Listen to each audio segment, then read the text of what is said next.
It is time to bring in Brian Ross. It is time for Real News and chance for me to wish happy holidays and Merry Christmas to Brian. Brian, Merry Christmas and happy holidays. And back at you, Marshall. I hope you're feeling well.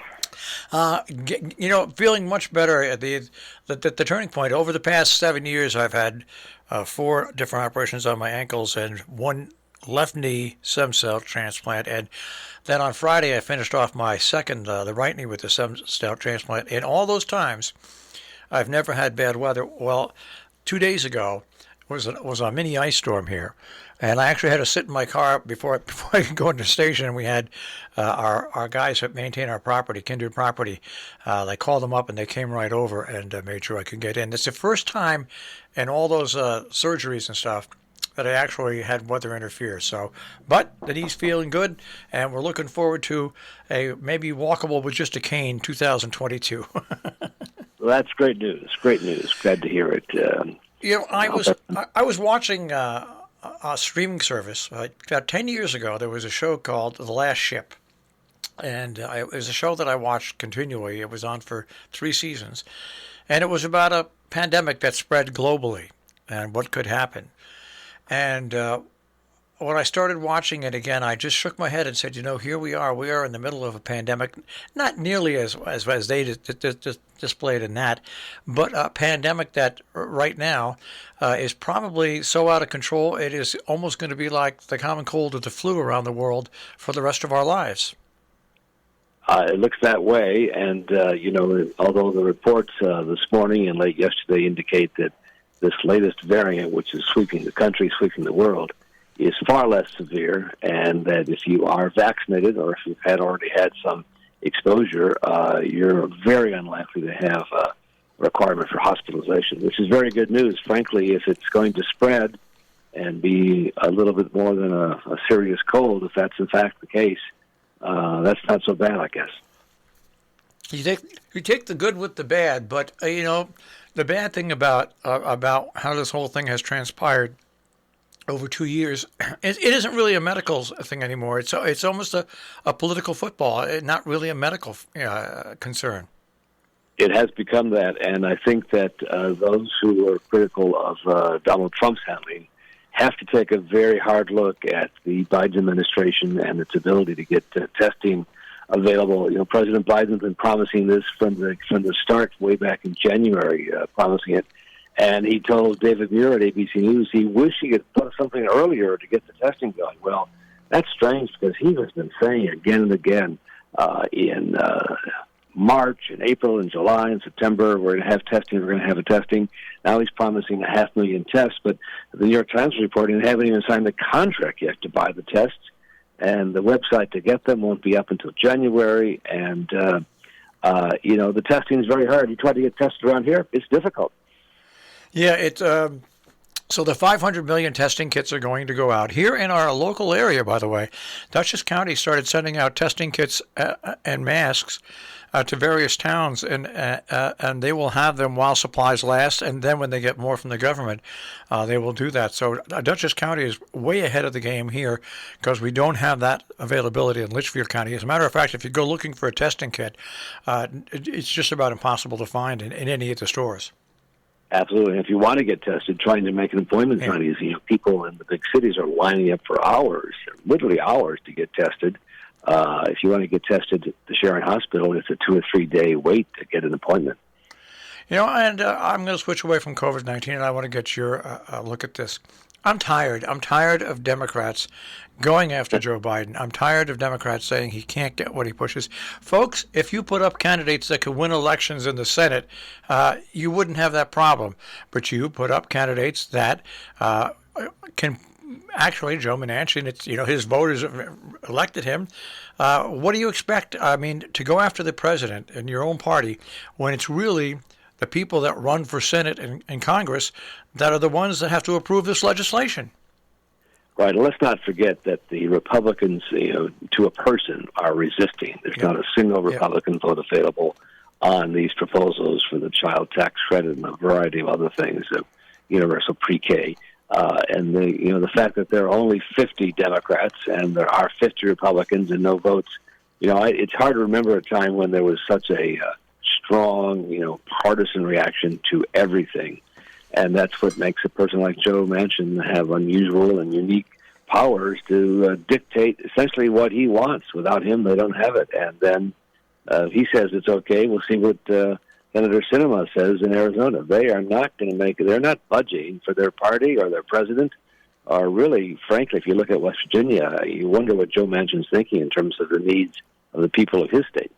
Well, that's something I'm glad you brought it up, because the Coal Miners Association, which is a powerful bloc in that state, came out against him, saying, hey, listen, you're stopping us getting training for new jobs. You're stopping us getting more for black lung disease.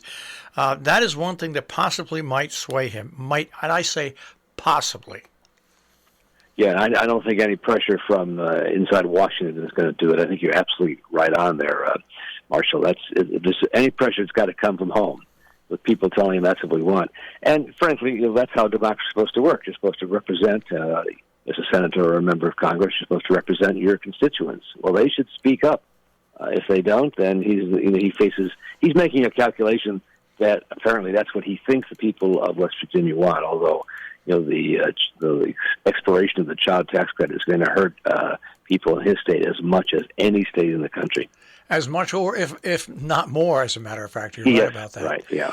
And here's a story that, you know what, if you were smart and you realize what's going on in world politics all these years, you would understand this. And it doesn't come as a surprise to me that satellite images now show that Saudi Arabia building its own ballistic missiles with the help of, guess who? China. Absolutely. And you want to get an arms war going in the Middle East, you wonder what that's all about. Saudi Arabia feels an Iran attack is their real threat. They have different sense of their sect of religion there is different. So, but in any case, they fear that, and we wouldn't do it, and they're going to go to China. They'll play us off. Countries can play off U.S. and China, U.S. and Russia. That's been going on for years and years, and that's just part of it. Frankly, given the dictatorship, I think that's only called a monarchy, a dictatorship in Saudi Arabia, and its brutal treatment of some of its people, they're welcome to it, I would say.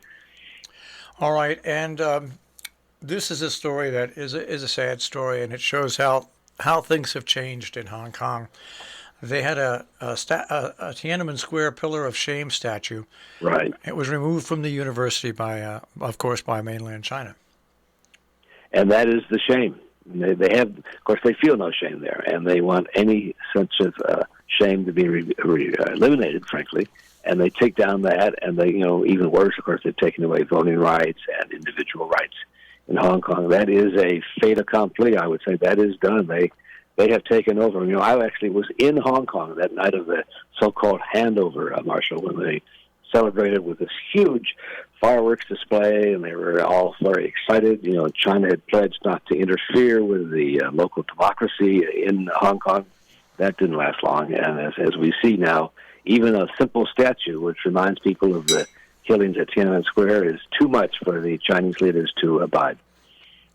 Years ago, I was golfing at Hotchkiss, maybe about 2 years before that takeover. And a very wealthy woman who has her kid at Hotchkiss, I was paired in golf with her. We started talking about China's taking over of Hong Kong. And she said, this has to be, like I said, it was at least a year or two before the actual takeover took. It's going to be a great thing for several years for everybody. But like everything else, China wants Hong Kong so it can build its power base and then move on and politically take over as many countries as it can. And that woman on a golf course hit it right on the head many years ago. And she was one of the wealthy people that was going to benefit from it, by the way, too. Right, and of course it raises the questions about what's the future of Taiwan, which China considers to be part of its own country, and the U.S. has sort of had this two-China policy. We sort of recognize Taiwan, but we don't really officially, but we give them military aid. China keeps, they've flown formations of bombers over the island just to show they can, and that'll be a flashpoint. Like Ukraine is for Russia, Taiwan is for China, and I think in the coming year, Marshall, in terms of foreign policy, that'll be the biggest concern for the Biden administration. What Russia and China plan to do about those two countries that are right there. I understand their sphere of influence, but it's an issue because we pledged to back both countries. Brian, sorry about the depressing talk right before Christmas, but I want you and your family to have a Merry Christmas and a happy holiday season. And I hope everybody who's listening has the same thing. It's been great talking to you this year. Let's do it again next Thursday before we sign off for the year. Sounds good to me, Brian. I'll speak to you then. Okay, great, Marshall. Bye-bye. Bye-bye. Brian Ross and Real News here on Robin Hood Radio.